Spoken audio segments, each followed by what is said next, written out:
Good evening to everyone. Good evening. Hi. Yeah. Hi. So it's my first time na maki-fellowship sa inyo, and at the same time, it is also my joy to be your speaker for this evening. And at the same time, I'm also close with the young people, and knowing ang amin kayo is college. So damagak man, sino 25 dito? Baka may mas matanda pa sa akin dito. 25. Ayan, meron pala dito. Ayan. 23. 22, 21. Bata ba kayo lahat? Ayaw lang sabihin yung age na yan. So this evening, ang purpose ko naman dito is not only to promote the CASIC conference I know December, but at the same time, I also want to challenge you. I want you to encourage pagkapiti testimony. But before that, let me share to you our camp this coming December 26 to 30. Yan. So yan ang ating CASIC conference sa Batak, Ilocos Norte, sa Mariano Marcos State University. So napakalawak to na school. And at the same time, ating registration. Ang ating pre-registration ay hanggang September 30 na lang. That costs 850 pesos. Yan. So, early pa namin to na promote. Hopefully, naka-ipon-ipon na kayo. And if you're willing, and if you want to come with us this December, you can bring your payment in Pastor Marlon, in Pastor Abiling, or lahat ng mga pastors nandito. Or kung may pambayad na kayo, pwede nyo nang i-direct sa akin yan. So hanggang September 30 na lang. And pagdating ng October 1, 1,000 pesos na siya. So, masarap pa yung ina. So dahil alam natin, mataas ang bilihin, and at the same time, marami natin tayong mga kailangang bayaran, like yung mga yung pag-stayan nyo, yung food nyo. Hindi ko masasabing masarap ang food, pero masasabi kong mabubusog kayo. Yan, mabubusog kayo sa food. Kasi yun yung usually na nangyayari sa atin, no?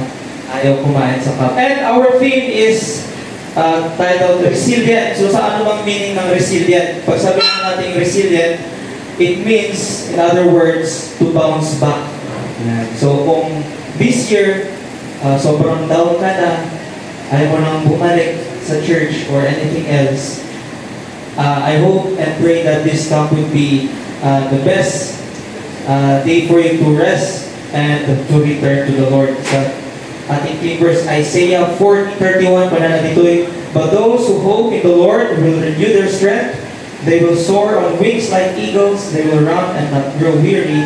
They will walk and not be faint. So, other details, you can ask me later para sa ating Now, let's proceed now sa ating message for this evening. And I know that every one of you is tired. Some of you nagbiyahe pa sa malayo. Some of you inaantok na, umaasa walang pasok bukas. Sino umaasa walang pasok bukas? Meron pa rin? Wala? Hopefully, hindi din malakas yung bagyo. But before that, let's open our Bibles on Matthew 5:13 to 16. And that will be our passage for this evening. Matthew chapter 5, verse 13 to 16. So let me read to you. Sa ating yung mga sa mga phones nyo, I'll read the verse 13, respond on verse 14, and all together on verse 16. Matthew 5:13. You are the salt of the earth, but if salt has lost its taste, how shall its saltiness be restored? It is no longer good for anything except to be thrown out and trampled under people's feet.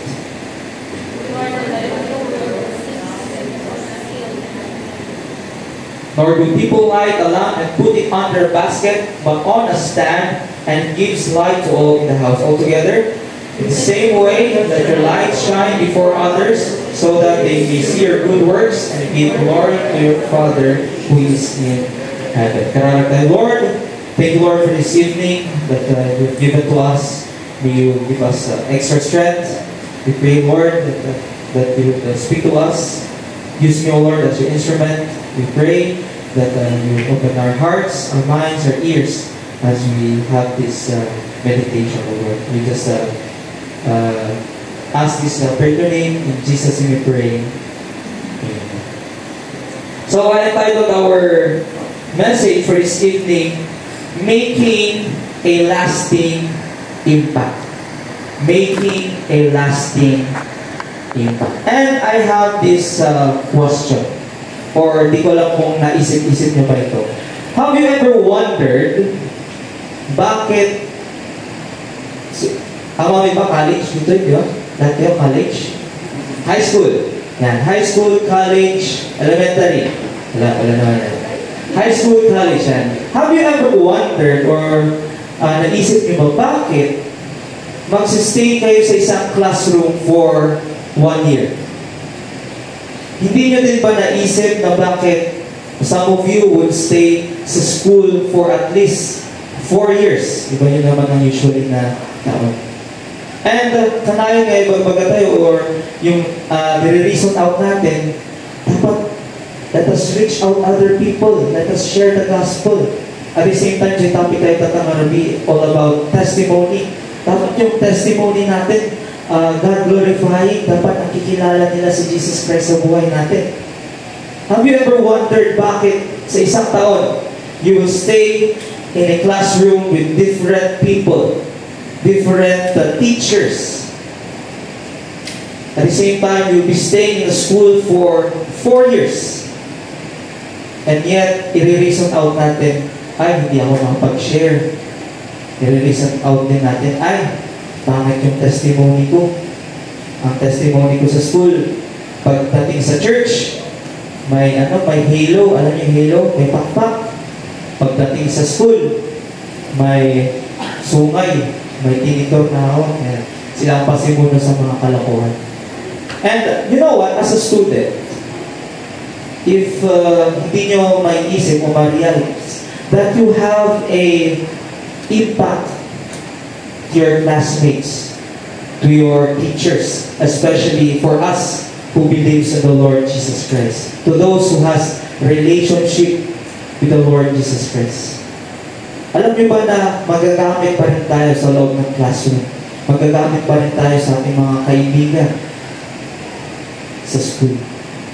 And we should not reason out na estudyante lang ako, nag-aaral pa lang ako. Antayin ko muna magkatrabaho muna ako bago ako mag-share ng gospel.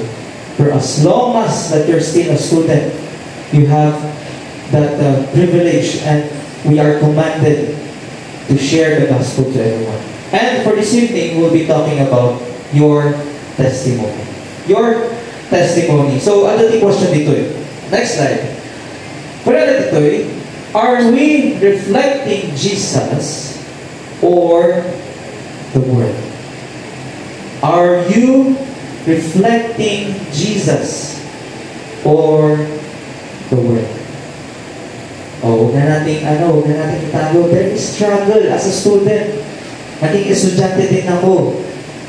May mga times na hindi maganda yung testimony natin.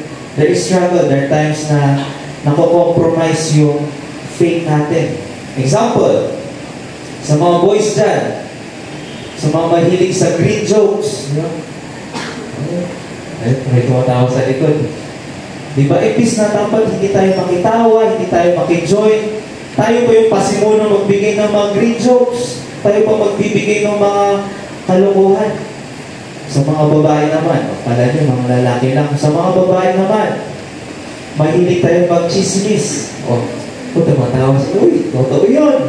Diba? Mahilig tayo mag-chismis. Ang masaklap pa, pasimuno pa yung mga Kristiyano. Sila pa yung magaling gumawa ng mga chismis.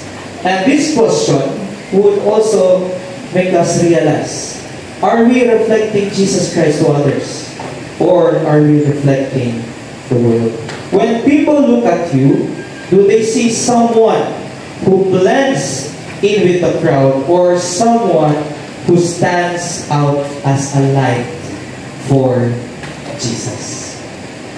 And yun din ang blessing and challenge din as a believer na may responsibility din tayong dinadala.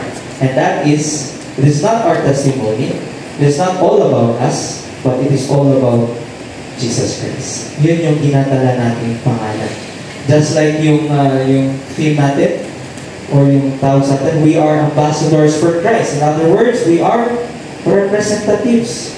Representatives tayo ng Panginoon dito sa mundong ito. And sa atin, Jesus calls us to be different. We should be different. We are here to stand out, not to blend in, because we are built different. The time that we have accepted Jesus Christ into our lives, there is a new creation, new self. And nakita natin sa book of Ephesians that little by little, God is changing us. And also the challenge here is that we should be the light and salt to our classmates, to our friends, or even the community inside the school. And lately, I know this is familiar with you. So next slide. Kilala nito? Yes. Kung nanonood kayo sa balita or sa internet, we have this guy named Charlie Kirk. But let me use his illustration. You know what? Ang kanyang desire is to help itong mga youth na ito, itong mga students, high school and college students, to not to compromise and to give them influence and courage to stand in their conviction. And one thing na kanyang pinopromote is ang salita ng Diyos. And looking sa kanyang buhay, there is a blessing. But at the same time, there is also cost of his testimony. Anong nangyari dahil siya ay nagsasalita about truth? Maraming may ayaw sa kanya to the point that he was assassinated. Are you ready to be assassinated then? Huh? Ay, ako pastor. Yeah. Or let's go to a lower level. Are you ready that your classmates would hate you? Are you prepared that you will lose friends if you would stand on the truth? Imagine that for 4 years, once a year, ibang-ibang tao ang nakakasama mo inside the classroom. Kamusta yung testimony natin? Are we reflecting Jesus Christ? Or we are just like them? Sumusunod lang sa uso kung anong nangyayari sa bundong ito. And to give you an idea, dito sa Matthew chapter 5, verse 13, makita natin dito, there are two illustration, two powerful images na ginamit ni Jesus Christ dito. We have the salt of the earth and light of the world. Sino nagluluto dito? Anong gamit ng salt? Pampalasa. Ano ba? Preservatives. Tama? Yun yung mga gamit ng salt. At the same time, it speaks about purity and preservation. That tayo din mismo believers, we should be the one who would preserve the things in some of the, and later let me expound more. And we have the light of the world. And pag titingnan natin ang ilaw, it gives direction, it gives guidance, it gives hope in a world full of darkness, morally and spiritually. So ito dapat ang dinadala natin. That we are the one who is preserving the truth to each and everyone, and tayo din ang nagdadala ng ilaw sa bawat isa. Next slide. Let's read all together. True follower, ready, begin.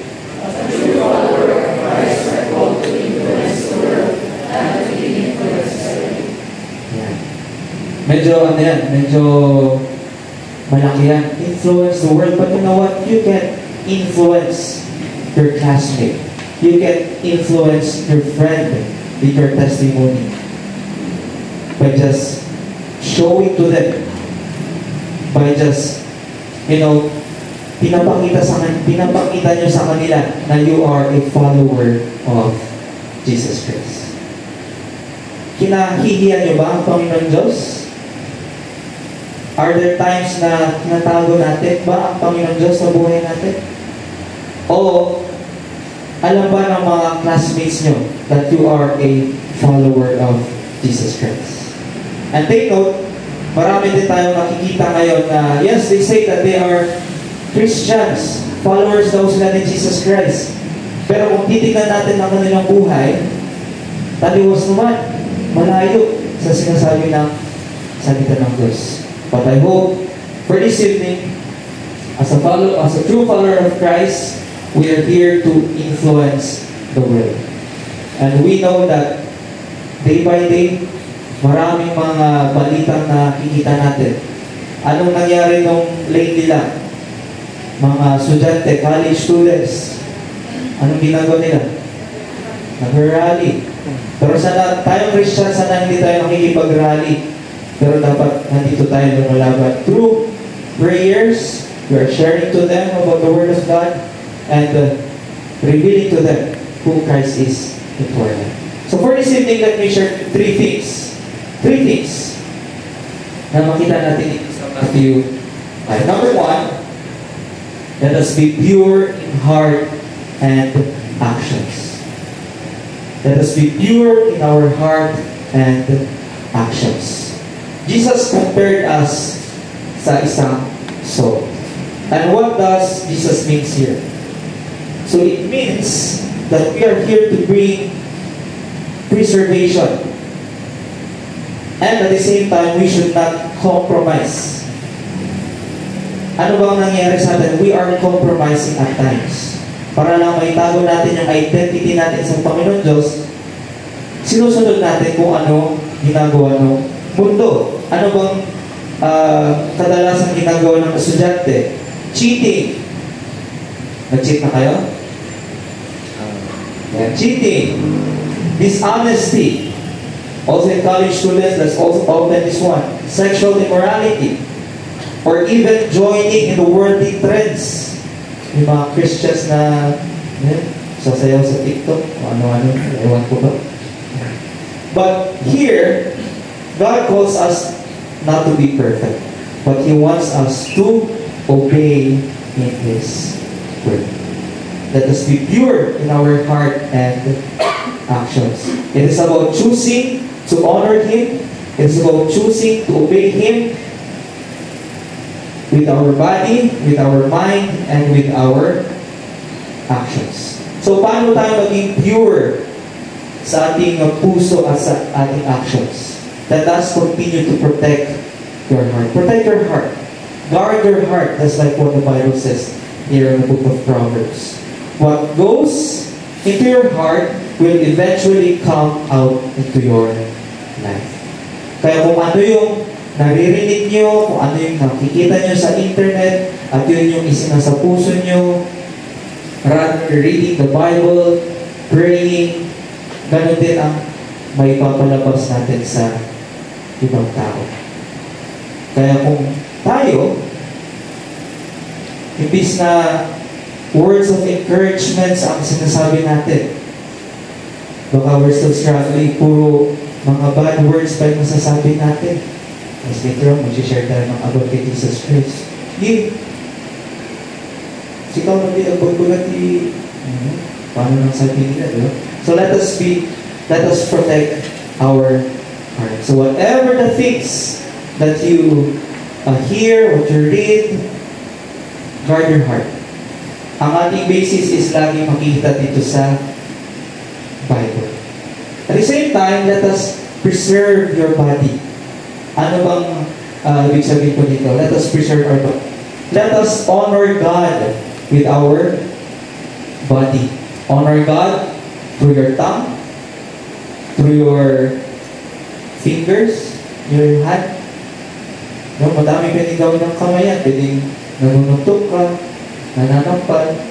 Ano pa? Yung action na ginagawa nila. Oh. Ano pa? Yung tongue natin, we know, malaki din ang epekto ng tongue kung ano yung mga nasasabi natin. So let us preserve our tongue. So let us honor Him with our body. Let us not allow immorality. Let us not allow cheating or peer pressure to pollute your testimony. So use your body, use your life to be a living testimony to others. Na makita nila si Kristo sa buhay niya. And let us also pursue God's standard. Aside from testimony na pinapakita natin ng Panginoon Diyos sa ibang tao, I hope as a college student, you should do your best. You should excel for God's glory. Alam niyo ba, kahit yung pagpasa on time, pagkaroon ng good grades, never high grades, pero good grades, okay na yung good grades. As long as that ginagawa niyo ito to glorify God, you already worship Him. Merong isang testimony. Matagal na to. May asawa na, may trabaho na siya. Hindi siya, ang kanyang buhay is malayo sa salita ng Diyos. Alam niyo yung ginawa niya? Yes, he is active sa church. Nag-active sa church.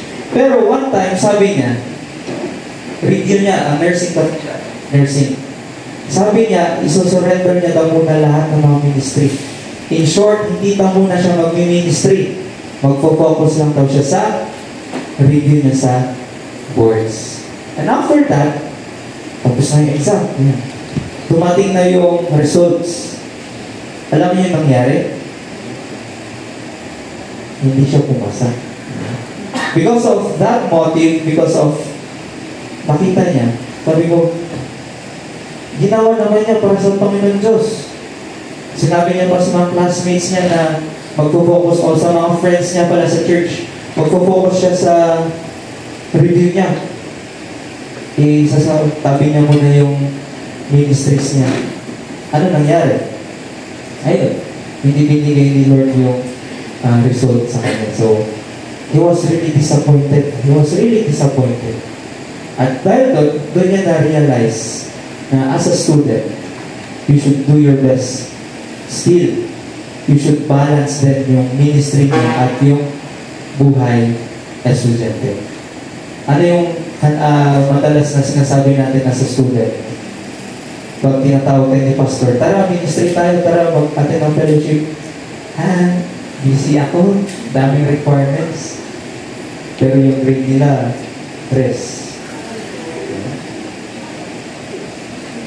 Dito, as a student, you will learn how to balance, to prioritize things. And paano din sasabihin ng ibang tao? Attend ka ng church, pero yung grade ko sa 60 over 100, 50 over 100, yeah? Kalahati. How will you verify the Lord? Okay na yun. And still continue to pursue God's standard. And the standard that is to give your best for Him. And that is also a good testimony. Lagi niyang tatandaan. So let us be pure in heart and actions. Second, let us be real inside and out. Hindi lang pansarili. Pag sa loob ng church, grabe, di ba? Pagkakanta, buong puso, nakikinig sa message, may pa-notes. Pagdating sa school, ikaw, ganun na yung buwan. Or minsan, pasahan na ng requirements, ay ma'am, pwede bukas na lang, nag-iwan ko sa bahay. Hindi ko ginawa kasi. How will you glorify the Lord? How will you testify Jesus Christ kung ganun yung way of living natin. So let us be real inside and outside. So here, we could also learn here that we should have this tinatawag natin integrity. Kung ano yung lifestyle natin inside the church, inside your house, sana ganun din sa school. So let us be true to ourselves and would also explain to others that we are built different. So, paano tayo maging real inside and out? So let us be true to your words and actions. You should be true to your words and actions. Kung nag-promise ka sa classmate mo, gawin mo. Ano pa? Kung sabi mo sa sarili mo na huwag mag-cheat, huwag mag-cheat. Meron bagong graduate sa school, sa Luwakan, bagong graduate na architecture. Sino mga architecture dito? Wala? Engineer. Oh, nurse. Police. Anong course niyo guys? Ano, pumapasok na kayo sa school? Yan. So ito, may isang testimony, isang young people natin. Exam day nila. Meron siyang conviction na kung hindi siya nakapag-review, she will never cheat. May nangyari sa loob ng classroom nila. Tago na natin sa school na SLU. Nako. O, sino mga SLU dito? Baka meron? Wala. Meron? Meron. Yung mga classmates daw nila, nagpapasahan na ng kodigo. And she is tempted. Kasi hindi siya nakapag-review, puyat daw siya gumawa ng plates. Pero nariman siya sa conviction niya. Na sabi niya, kahit hindi siya nakapag-review, she will never cheat. So kahit nandun na yung kodigo, nagpapasahan na, she stand on her, she stand na totoo siya sa sinabi niya. And the fun part is that, and the blessing na din, she also testified after nung exam nila, siya lang daw yung nakapasa. Wow, amen. Amen for that conviction. So, nung Saturday evening, shinare na yung testimony na yun, maraming na-inspire ng mga cheaters. Yan. Na they will never cheat again. If they will stand in their conviction, they would stand on what the Bible says, they will do it. Kaya gano'n din tayo. Whatever the things, whatever na yung sinasabi niyo sa mga classmates niyo, or sa sarili niyo sa ibang tao, you should be true to your words and actions. Kung sabi mong hindi mo na ulitin, huwag niyo na uulitin. Kasi kung naulit ulit, it means na you're not true to your words or to your actions. Another here is that let us be transparent before God. Let us be transparent before God. Let us not live a double life. At yung sabi ko kanina na pagdating sa church, grabe, napakahuli, sobrang puti. Pagpunta sa school, naku, di mo na makita yung puti sa damit niya. So let us be transparent to God. Let us not live a double life. Let us live as what God intended calls us. To be the light and salt of the world. To your classmates, to your classroom, or even at the community itself. And let us be trustworthy in small things. If you are faithful in little things, God can trust you with greater things. Kaya sa atin, let us be real on all the things na mga sinasabi natin. Kung totoo na tayo ay sumusunod sa Panginoon Diyos, ipakita natin, sabihin natin sa iba, huwag natin itago. Because, why? You don't know. Pwede din kayo maging blessing sa mga classmates niyo. You can also bring light to them. You can bring hope to them. At the same time that you can introduce Jesus Christ to their lives. And it is also easy for you to introduce Jesus Christ to them if you have a good testimony. Tama? But if you're still struggling, don't lose hope. May pag-asa to. We can still go back to the Lord, surrender all these things to Him, and let the Lord lead us sa mga bagay natin. Dahil masasabi ko, as a student, napakalaki ng ministry niya. Actually, your ministry is your classmate. Your ministry is your classroom.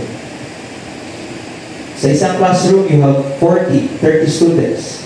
Kahit isa lang ma-share nyo within a year, maalagaan nyo within a year, you can bring an impact in their lives. And later on sila din, they will also bring influence to others. So let us be real inside and out. And lastly, let us keep shining wherever you are. Keep shining wherever you are. Hindi yung pagiging pabibo, ha? Hindi yung pagiging pabibo. Pero dapat tayo mismo na nakakaalam ng katotohanan, tayo mismo na nakikilala kay Kristo, tayo dapat ang tumatayo. Tayo dapat ang namumuna sa kabutihan at sa kalokohan. And that is also a good testimony that you can also testify to your friends sa church. And the challenge here is that we are living na hindi consistent. At first, sobrang on fire. On fire na pinapakita mo si Jesus Christ, pero the time na walang nangyayari, na-discourage ka, wala na, bumababa na naman. So let us keep shining. Because, sabi nga natin, kung dito, active tayo sa mga fellowship, active tayo sa pagpunta ng church, pero pagdating sa school, hindi tayo active sa mga activities, paggawa ng mga requirements. Yeah. That is not a good testimony. Dapat balance yung testimony natin. So let us be consistent. And consistency builds trust in your testimony. Being on time, keeping promises, respecting others, and these are some of the things that you can show Christ into your life. Remember that hindi lang every Sunday lang kayo nanginginig, but every day. You should bring light. You should be the salt to your classmates, to everyone. So as we continue to keep shining, let us stand strong against pressure. Let us stand strong against pressure. Kung sa loob ng classroom nyo, lahat sila magkakajowa. Kahit nasabihin nyo, tayo sa classroom, magkakapamilya tayo, pero lahat sila magkakajowa. Huwag kayong mag-pressure. Huwag kayong mag-pressure. Kung lahat sila nag-cheat na, huwag kayong mag-pressure. Stand on your ground. Stand on your ground. Okay? And this makes us different in this world. It is what sets us apart from the rest. So let us not compromise. Kahit lahat na sila dyan gumagawa na ng kalokohan, pero dahil na ginawag na tayong salt and light, even in small things, we can make a big difference. Kumbaga sa tomato, lahat yan, tawag dito, hindi nabubulok. Pero maglagay ka lang nabubulok doon, everything will be affected. But on the other hand, kung tayo din mismo natatayo sa katotohanan, we can make a difference to them. We may not share it verbally, pero napapakita natin through our actions, through our life, we can make a difference. So let us stand strong on what the Bible says. Because ito yung foundation natin. And let us stay close to Christ. As we continue to keep on shining, sa ating classroom, stay close to Christ. Kamusta ang time niyo sa Panginoon Diyos? Do you have time to talk to Him in prayer? To read the Bible? Di ba ito nakakatawa sa estudyante eh? Hindi ko alam sa mga lalaki, pero sa mga babae, pag may notes, lahat ng highlighting pen, sige, lagi. Colorful. Pero pagdating sa Bible, doon sa journal nila, wala silang masulat, hindi man nila makulayan yung Bible nila. Yung mga libro sa school, nadadala natin. Pero yung Bible, hindi natin nadadala. Actually nga, dala-dala nga natin sa phone. Meron nga sa phone, hindi nyo naman nabubuksan. So, let us stay close sa Panginoon Diyos. Stay close to Him. Prayer. You know what? You can pray every time. Kahit na nakaupo ka lang sa classroom, break time, you can worship God in prayer. Ito sa upuan mo, you can, that place, pwede mo maging place of worship niya. But for us to shine to others, let us stay close to Christ. Huwag lang every Sunday. Huwag lang kung may kailangan tayo. Ayun din sa estudyante din. Lumalapit lang tayo sa Panginoon Diyos kung exam week or kung labasan na ng grades. Tama, mali? Tama o tama? Tama. Yung nagsabi ng tama, tayo yun. Yeah. But every day, stay close to Christ. Make time. Huwag natin sabihin na, hindi na ako nakapag-devotion, hindi na ako nakapag-prayer time. No. Hindi lang yan yung priority nyo.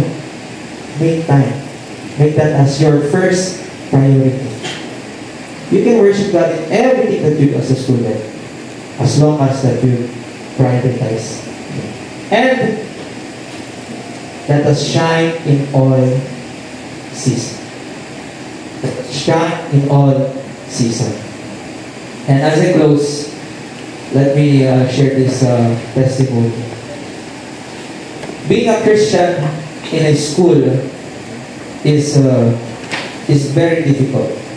One thing I turned my life sa Panginoon Diyos when I was third year high school. Sabi ko dito, magko-commit ako ng Sunday school sa church. Pero kung ang buhay ko ay taliwas naman sa sinasabi ko, paano maniniwala yung mga bata? Paano maniniwala yung mga young people na tuturuan ko? So that is the time that I recommit my life. I surrendered my life to Jesus Christ when I was third year high school.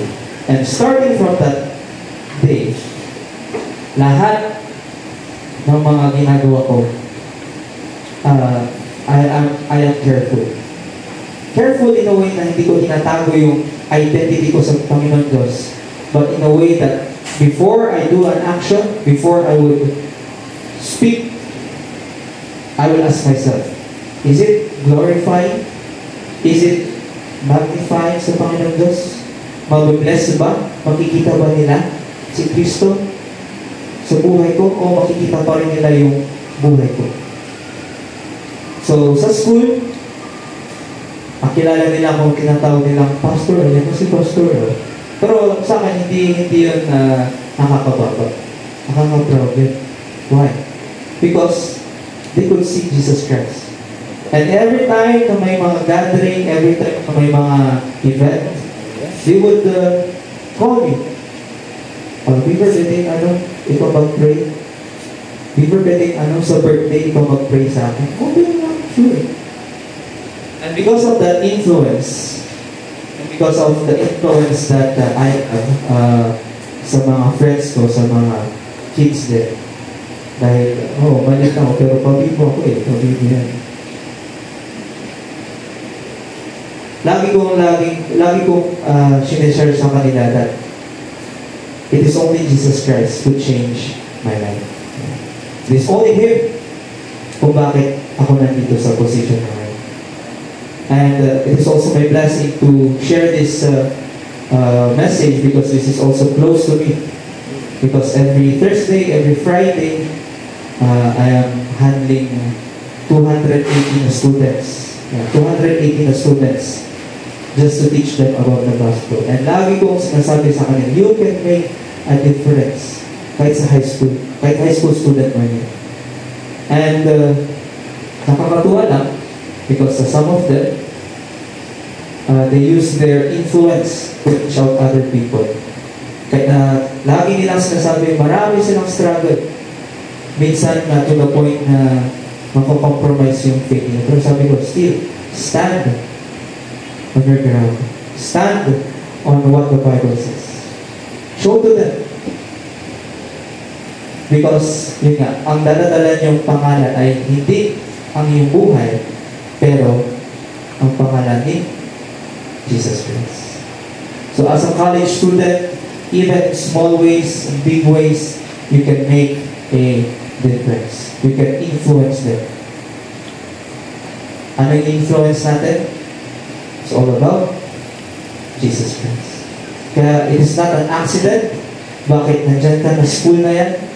Bakit yan ang mga kasama mong mga classmates? Because you have a mission. And that mission is to share Jesus Christ to them by influencing them through your life. So, dito para makita natin that we are different. Dapat iba tayo sa kanila.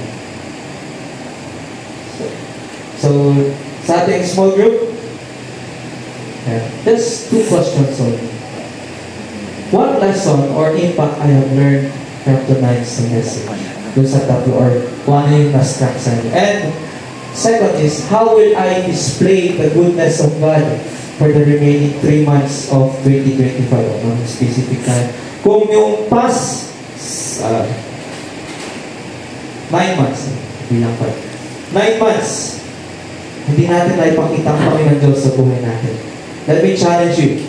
Starting today, hanggang matapos ang 2025, how will I display Jesus Christ in my life to others? Especially kung baka hindi pa nila alam na may Kristo ko sa buhay. So how?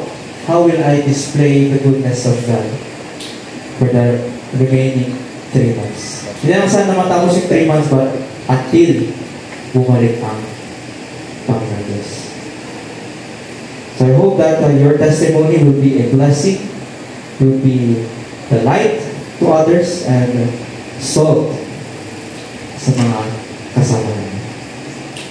Because you have an influence. You can make a big impact in their lives.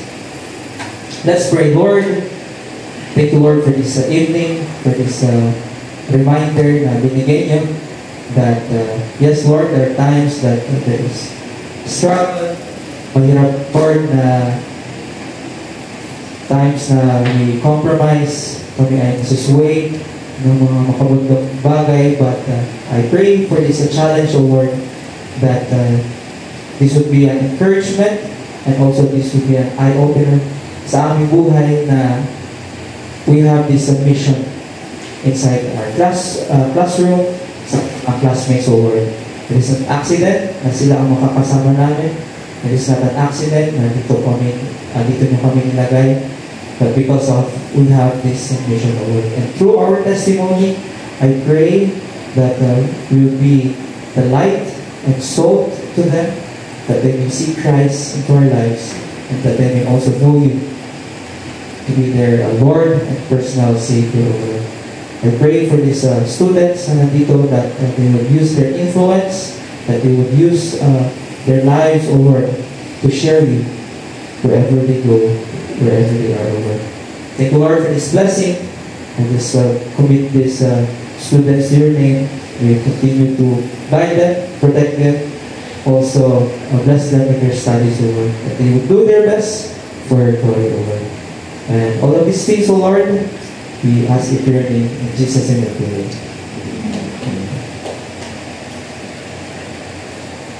Amen. Thank you, Pastor, for that wonderful message.